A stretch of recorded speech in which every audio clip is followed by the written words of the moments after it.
Hello guys, in this video, I will show you how to activate a Windows on your PC or laptop using a valid key in this full 2025 tutorial.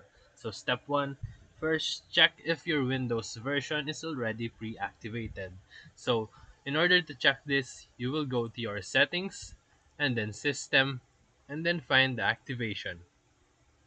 If you see this active and check button, it means that your Windows is pre-activated.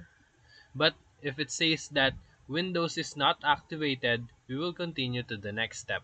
So step 2, find or purchase a valid product key. This could be from a retail box, digital email from Microsoft, or an OEM sticker on your device. Step 3, in the activation settings, or you can go and browse it here. You can change the product key here, and then you will see this one.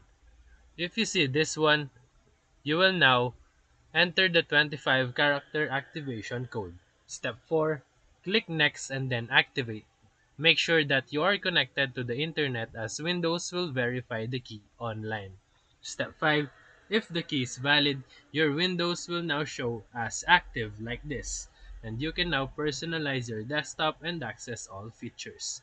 Step 6. If the activation fails, try using the Windows Activation Troubleshooter, which is found on the same settings page to fix any license.